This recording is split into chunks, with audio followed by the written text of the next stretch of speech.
चलो स्टूडेंट्स, आज हम पढ़ेंगे बेटा functions of operating system. Operating system क्या क्या फंक्शन करता है। अभी तक हमने ऑपरेटिंग सिस्टम का कैटेगराइजेशन देखा है जो कि इंटरफेस के आधार पे करता है। ठीक है। और ऑपरेटिंग सिस्टम की डेफिनेशन भी हमने देख ली। तो अब हम फंक्शंस पढ़ेंगे ऑपरेटिंग सिस्टम की। हमने ऑपरेटिंग सिस्टम की जो डेफिनेशन पढ़ी है ना, वहीं से इसके फंक्शन निकलते हैं। जैसे कि मैंने बताया था कि operating system N interface between the user and hardware. It also manage, coordinate, control and provide security to the user। ठीक है, तो वही इसके फंक्शंस भी हैं। देखो, प्रोसेस मैनेजमेंट इसका सबसे पहला फंक्शन है बेटा। देखो ऊपर जैसे यहाँ थोड़ा सा दे रखा है, इसको पढ़ते हैं पहले।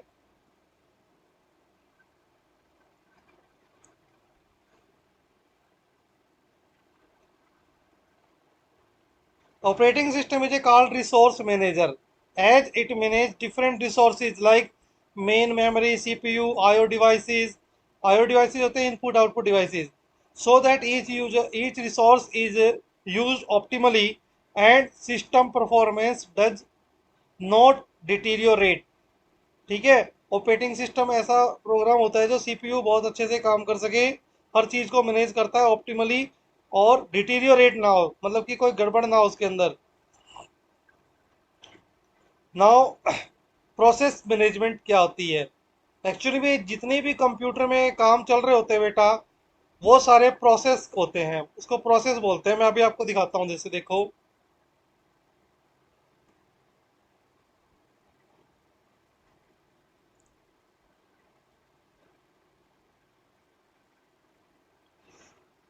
ये देखो बेटा, ये सारी प्रोसेस चल रही है इसके अंदर।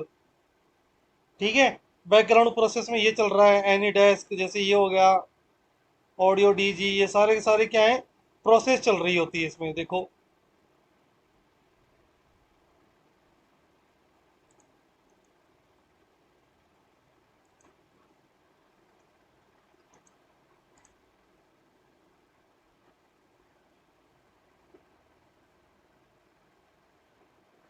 जैसे कि ये देखो ईडीटी, ये सारे के सारे क्या है बेटा, ये प्रोसेस चल रही है हमारी इसके अंदर।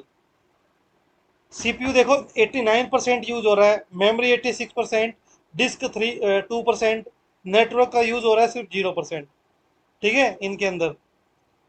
अब जैसे गूगल क्रोम चल रहा है, तो 0.1 MBPS की इस पे नेटवर्क चल रहा है बेटा। ठीक है। तो जब भी कोई काम एग्जीक्यूशन में होता है ना, जो प्रोग्राम एग्जीक्यूशन में होता है उसको हम क्या बोलते हैं बेटा, प्रोसेस बोलते हैं। Understood. So while a computer system is operational, different tasks are running time simultaneously। जब भी हम कंप्यूटर सिस्टम में, जब भी हमारा कंप्यूटर सिस्टम ऑपरेशनल होता है, अलग अलग काम करने में या रनिंग करने में एक साथ, साइमल्टेनियस होता है एक साथ। ठीक है। Program is intended to carry out various task. अब प्रोग्राम को है बहुत सारे काम करने पड़ते हैं अलग अलग। A task in execution is known as process. अभी मैंने बताया था, the task in execution is known as process. वो टास्क जो हमारा एग्जीक्यूशन में होता है, यानी कि जो सीपीयू जिसके ऊपर काम कर रहा होता है, वो एक्चुअली में प्रोसेस कहलाता है बेटा। We can activate a system monitor program. System monitor program को हम ऐड कर सकते हैं, ओपन कर सकते हैं, that provide information about the process being executed on computer. जो जो प्रोसेस एग्जीक्यूट हो रही है कंप्यूटर के ऊपर, उसको ये हमें शो करता है। इसके लिए एक शॉर्टकट की दे रखी है हमें, कंट्रोल ऑल्ट और डिलीट। ये तीनों की को जब हम एक साथ प्रेस करते हैं, तो हमारा टास्क मैनेजर खुलता है, जैसे मैंने भी आपको खोल के दिखाया था। इसको बोलते हैं बेटा हम ये टास्क मैनेजर। अभी इसमें फिलहाल 5 ऐप्स रनिंग कर रही है। ठीक है, वैसे तो सारी बैकग्राउंड में भी कर रही है बहुत सारी, देखो, लेकिन हम जिस पे काम कर रहे हैं वो हमारी ये है, Google Chrome, iTop, screen recorder, Microsoft Edge, task manager और विंडो एक्सप्लोरर ये चल रहा है। जैसे देखो, मैं अभी विंडो एक्सप्लोरर को बंद करता हूँ, इसको कट करता हूँ, तो देखो वो हट जाएगी। देखो हट गई ना ये, हमने इसको बंद कर दिया तो ये हट गई यहाँ से।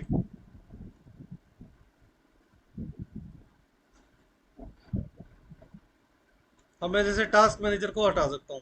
बंद कर दूंगा, देखो ये हो गया ना बंद। यहाँ से मैं कोई भी प्रोसेस को ऑफ कर सकता हूँ, लेकिन अगर मैंने सिस्टम की प्रोसेस बंद कर दी ना, तो पूरा सिस्टम बंद हो जाएगा बेटा, नीचे से कई चीजें दिखाई देनी बंद हो जाएगी हमें, बड़ी ध्यान से करनी पड़ती है देख करके।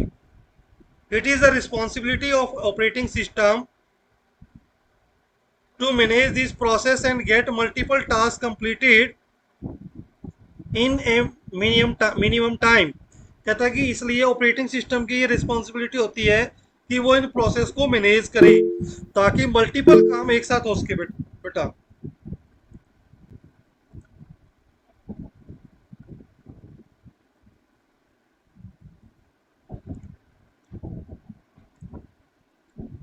As CPU is main resources of computer system, is allocation among process is most important service of operating system।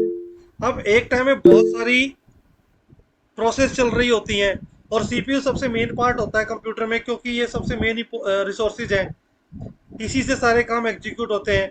इस वजह से ऑपरेटिंग सिस्टम को ये देखना पड़ता है कि मुझे एक साथ चलाने के लिए कितने कितने सेकंड एक प्रोसेस को सीपीयू देना पड़ेगा। अब देखो सारी प्रोसेस चल रही है 5 की 5, लेकिन क्या इन पांचों को एक साथ सीपीयू मिलता है? कभी नहीं मिलेगा, क्योंकि ये कुछ कुछ पार्ट देता है सेकंड का। जैसे मान लो 10 नैनो सेकंड इसको दे दिया, 10 नैनो सेकंड अगले को दे दिया, 10 नैनो सेकंड उससे अगले को दे दिया, लेकिन आपको ये लगेगा कि ये सभी को एक साथ चला रहा है, बट ये अलग अलग कर चला रहा है। इसको टाइम शेयरिंग बोलते हैं बेटा, ये सभी को टाइम शेयर करके देता है, लेकिन लग रहा आपको लगेगा कि सारा एक साथ चल रहा है। ये ऑपरेटिंग सिस्टम का ही काम होता है इस तरीके से चलाना। Hence, process management concern the management of multiple process, allocation of required resources, and exchange of information among process। तो प्रोसेस मैनेजमेंट इसी से कंसर्न है हमारी कि मल्टीपल प्रोसेस जो है वो चल रही होती है, उसको मैनेज करे, रिसोर्सेज को अलॉट करे, और एक इंफॉर्मेशन को दूसरी एक प्रोसेस के बाद दूसरी प्रोसेस की इंफॉर्मेशन को एक्सचेंज करे, तभी ये काम कर सकता है। इसको बोलते हैं बेटा प्रोसेस मैनेजमेंट। आई होप आपको प्रोसेस मैनेजमेंट में कोई डाउट नहीं होगा। उसके बाद मेमोरी मैनेजमेंट। मेमोरी मैनेजमेंट क्या करती है? अब जैसा कि नाम बता रहा है मेमोरी मैनेजमेंट, कंप्यूटर में अलग अलग प्रकार की मेमोरी लगी होती है, उन सभी को मैनेज करने का काम भी ऑपरेटिंग सिस्टम का होता है। अब मेमोरी की जरूरत हमें पता है क्यों पड़ी? जब भी कोई काम प्रोसेस यानी कि कोई भी प्रोसेस एग्जीक्यूट होगी तो वो कहीं ना कहीं तो स्टोर होगी ना टेम्परेरी, तो इसलिए उसको मेमोरी को मैनेज करना पड़ेगा। अब जैसे मेमोरी फ्री है तो वो उसको अलॉट कर देगा प्रोसेस को जो चल रही है, और जैसे ही उसका काम कंप्लीट हो जाएगा वहां से मेमोरी को डीएलोकेट करेगा ताकि नई प्रोसेस उसके अंदर एंटर कर सके सीपीयू के पास। प्राइमरी और main memory of a computer system is usually limited, क्योंकि प्राइमरी और मेन मेमोरी जो होती है कंप्यूटर सिस्टम की वो ज़्यादातर लिमिटेड होती है। The main task of management is to give allocate and take free memory from running, is to give यानी कि allocate and take free memory from running process। कहता है जो मुख्य जो कार्य है मेमोरी मैनेजमेंट का वो है अलोकेट करना और फ्री करना मेमोरी को फ्रॉम रनिंग प्रोसेस से। ठीक है, since there are multiple process running at a time, क्योंकि एक ही समय में बहुत सारी प्रोसेस चल रही होती हैं, there arise a need of to dynamically allocate and free memory to the process. अगर हमारा ये प्रोसेस मैनेजमेंट, मान लो अगर मेमोरी मैनेजमेंट है, अगर ये स्टैटिक होगा तो केवल एक ही प्रोसेस को मिलेगा, दूसरी को तो मिलेगा ही नहीं। इसीलिए इसको डायनेमिक बनाना पड़ता है। डायनेमिक का मतलब जो चेंज कर सके। ठीक है बेटा, होल्ड करना है कि यस बेटा, आगे देखो। तो यानी कि हमारी जो प्रोसेस मेमोरी मैनेजमेंट का काम है वो डायनेमिक होना चाहिए।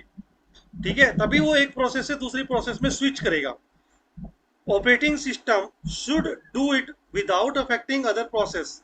और ऑपरेटिंग सिस्टम जो ये काम करता है बेटा स्विच करने का, एक से दूसरी प्रोसेस पे जाने का, या मेमोरी एलोकेट करने का या डीएलोकेट करने का, वो इतनी फास्ट करता है कि हमें पता भी नहीं चलता। ठीक है, और एक प्रोसेस को दूसरे प्रोसेस से अफेक्ट भी नहीं करता वो। यूं नहीं कि एक प्रोसेस रुक जाएगी आपकी दूसरी चलती रहेगी, ऐसा नहीं होगा, सारी प्रोसेस लगातार चलेंगी।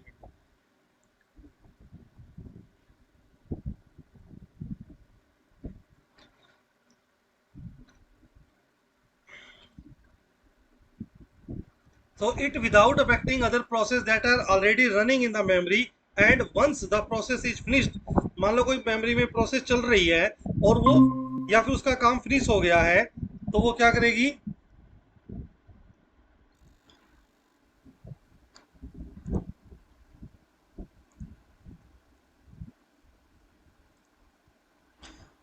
So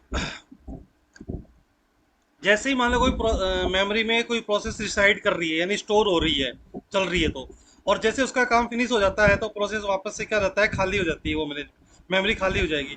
it is again the responsibility of operating system to take the memory space back for sir screen reutilisation. Share screen share नहीं कर रहे।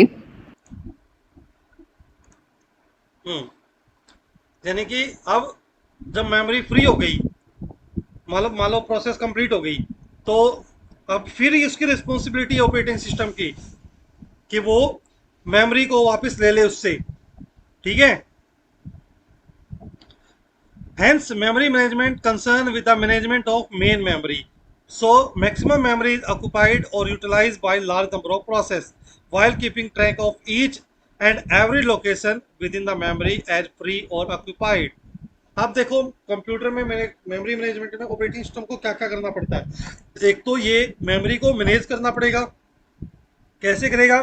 मेन मेमोरी को मैनेज करेगा ये, ताकि मैक्सिमम मेमोरी ऑक्यूपाई हो उसके, यूटिलाइज हो उसके ज्यादा से ज्यादा नंबर ऑफ प्रोसेस के साथ में। मतलब वो एक ही टाइम पे ज्यादा से ज्यादा प्रोसेस को क्या कर सके, कंप्लीट कर सके।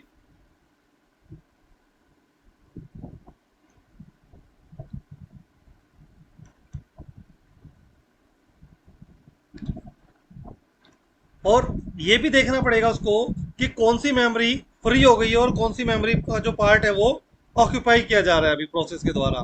तो ये सारी चीजें चेक करेगा वो। यानी कि मेमोरी मैनेजमेंट का काम सीधा ये है कि भाई किस मेमोरी में किस प्रोसेस को उसको सीपीयू प्रोवाइड करना है एग्जीक्यूशन के लिए, ये इसका मेन काम होता है। अगर मेमोरी फ्री है तो वो उसको अलोकेट कर देगा काम करने के लिए, और जैसे ही वो उसका काम कंप्लीट हो जाएगा मेमोरी उससे वापस ले लेगा, डी अलोकेट कर देगा।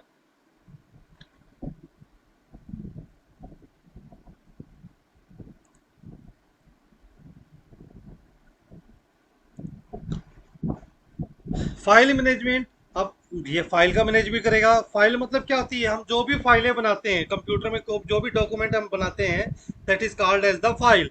कंप्यूटर में जितना भी डेटा और इंफॉर्मेशन स्टोर होती है वो एक फाइल के अंदर स्टोर होती है, फाइल के रूप में स्टोर करता है ये। Data and program are stored as a file in the secondary storage of a computer system. क्योंकि अब फाइल जो होती है बेटा वो सेकेंडरी मेमोरी में स्टोर होती है, ठीक है। फाइल को हम कभी भी टेम्परेरी स्टोर नहीं करते क्योंकि वो बाद में भी जरूरत पड़ती है हमें उसकी। File management involves the creation, updation, deletion and protection of this file in the secondary memory. अब फाइल मैनेजमेंट के अंदर कौन कौन से ऑपरेशन आते हैं? एक तो फाइल को क्रिएट करना, दूसरा अपडेट करना, डिलीट करना और प्रोटेक्शन करना, ताकि फाइल क्या उसके सेकेंडरी मेमोरी में अच्छे से ये सारे काम हो सके उसके।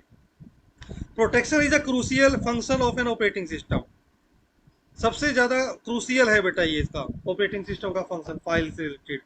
As multiple user can access and use the computer system, क्योंकि मल्टीपल यूजर क्या करते हैं, कंप्यूटर सिस्टम को यूज कर रहे होते हैं, एक्सेस कर रहे होते हैं। There must be mechanism in place that will stop user for accessing file that belongs to some other users and have not been shared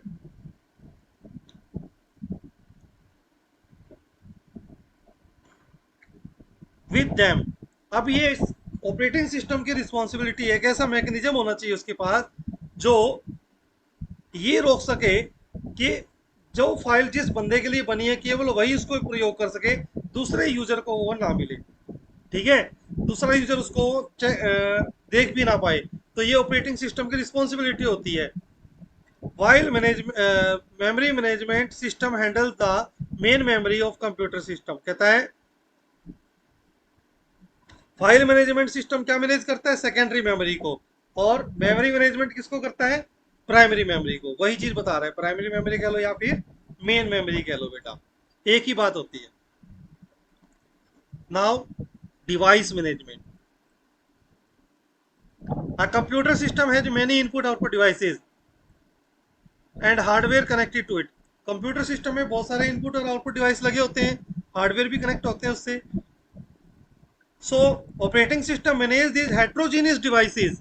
heterogeneous का मतलब इसलिए कोई माउस है, कोई कीबोर्ड है, कोई माइक है, हो सकता है कि प्रोजेक्टर पे आउटपुट आ रहा है, हो सकता है कि बड़ी स्क्रीन पे आ रहा है, हो सकता है कि छोटे से मॉनिटर पे आ रहा हो, ठीक है, या फिर प्रिंटर के पास जा रहा है प्रिंट आउट होने के लिए हार्ड कॉपी।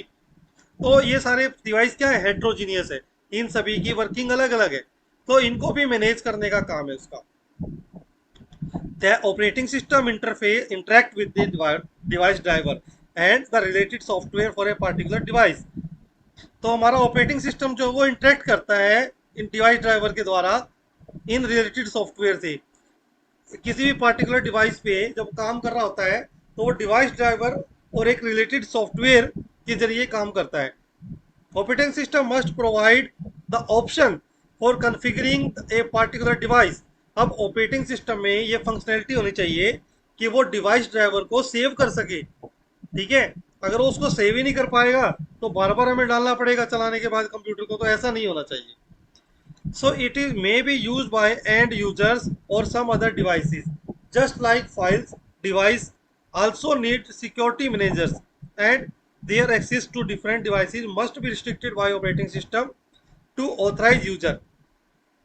अब ये कहता है कि जैसे फाइल को कोई अनऑथराइज यूजर यूज ना कर सके, उसी प्रकार हमारा जो डिवाइस है, अलग अलग डिवाइस लगे हुए हैं, उसको भी सभी यूजर एक्सेस ना कर सके, ठीक है, केवल हम ही उसको एक्सेस कर सकें, ऐसा होना चाहिए। तो ये रिस्पॉन्सिबिलिटी किसकी है, ऑपरेटिंग सिस्टम की।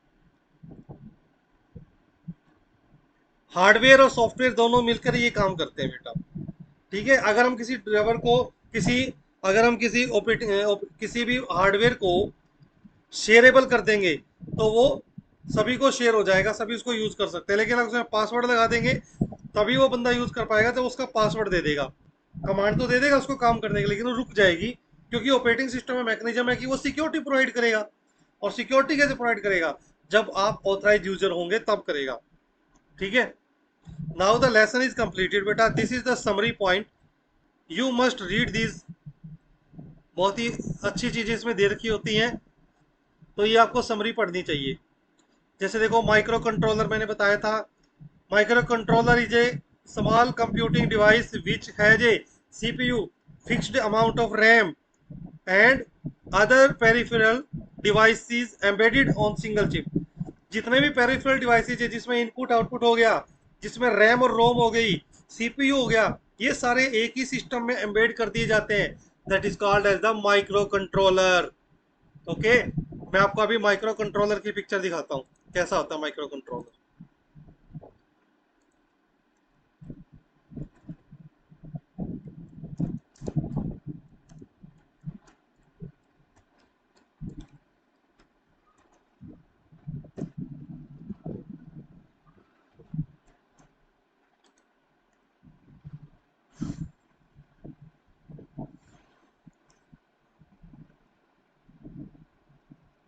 आई थिंक नेट हमारा ज़्यादा स्लो बेटा, इसलिए काम नहीं कर रहा है।